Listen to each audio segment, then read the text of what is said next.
Okay, continuing on, number 7. If Marianne wants to be sure her solute dissolves properly, what 3 things should she do? Okay, and this is where we're talking about our solution, and we have our solvent and our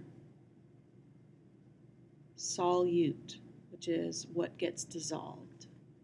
Okay, so our solvent and our solute. Okay, so let's not get those confused.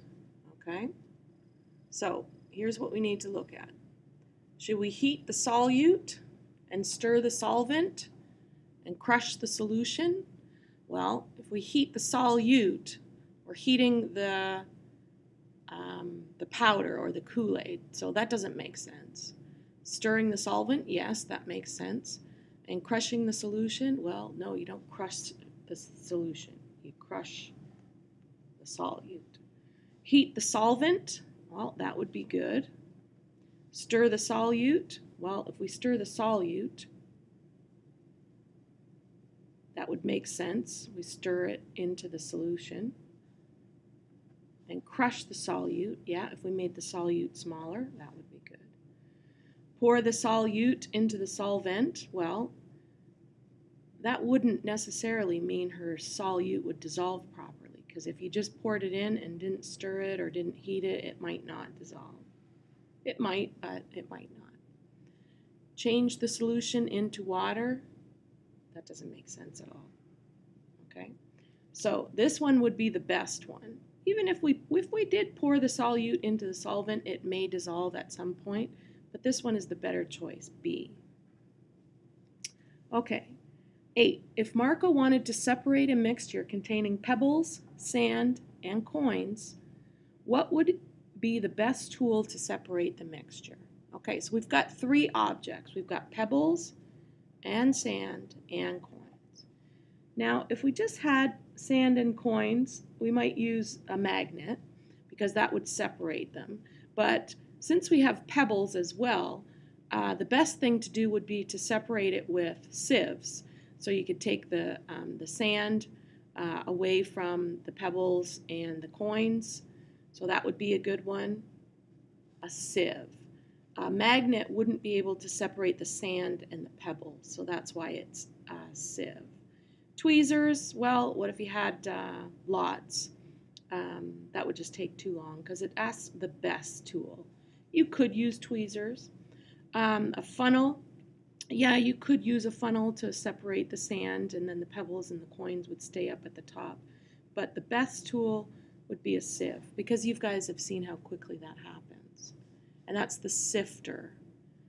Okay, matter is defined as, well, you need to know this. This is absolutely a need-to-know question. All objects are made of matter, but matter is not defined as all objects, so that's incorrect. Anything that has mass and takes up space, that comes directly from your textbook. Anything that you can see, no, because sometimes we can't see matter, even though it is matter, like an atom. And anything that weighs more than air, no, because remember I told you that weigh is a bad word when you're talking about matter, so we don't want to talk about weight. We talk about mass. Okay, number 10, Damon wants to change his water vapor into a liquid. What would be the best thing to do? And once again, we have to remember, from a solid to a liquid to a gas, to get in this direction, we increase the temperature. And in going from this to this, backwards, from a gas back to a liquid, back to a solid, we decrease the temperature, okay? And this is something that you should have on the side of your page when you're doing these questions so you don't get confused. So he wants to change his water vapor, so he wants to go from a vapor, so he wants to start here, to a liquid and end up here. So that means he's going in this direction, which means he needs to decrease the temperature, okay? So if he put it in the fridge, that would decrease the temperature. If he put it in the sun, that would increase the temperature. As if he put it in the oven, that would also increase the temperature. And if he put it in a cloud, that's kind of silly because how could he put it in a cloud?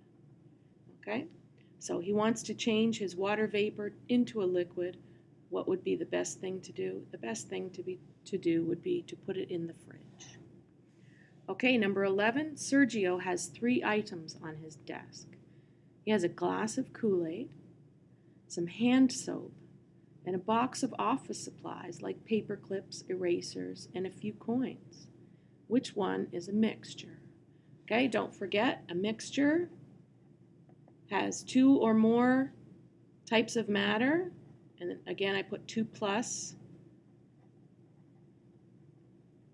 and they're easily distinguished or separated. We can separate them easily. Easily distinguished.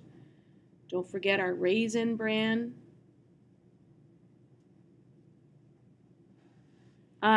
Okay, so which one of these is a mixture? Well, let's look. Is a glass of Kool-Aid a mixture? Is it easily distinguished? No, that's not good.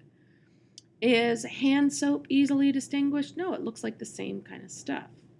And a box of office supplies. Well, it has 2 or more types of matter because we talked about it. Paper clips, erasers, and coins. And is it easily distinguished? Of course, we can tell the difference between them.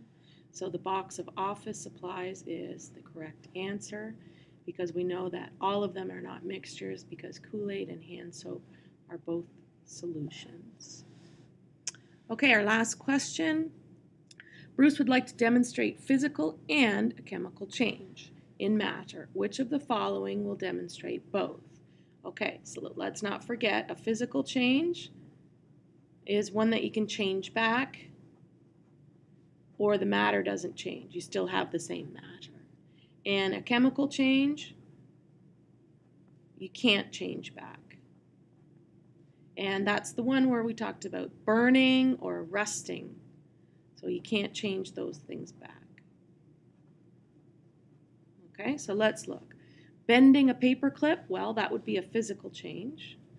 And burning a log, that would be a chemical change. And it says we want to demonstrate a physical and a chemical change. So that would suit the bill. Fireworks, that's chemical because you're burning. Rust is chemical because we know that rust is a chemical change.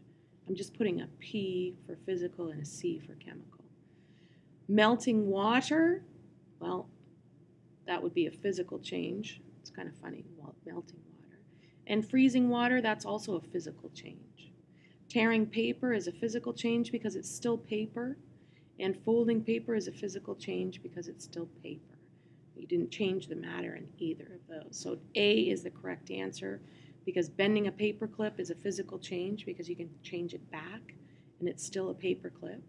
And burning a log, you can't change back. That's a chemical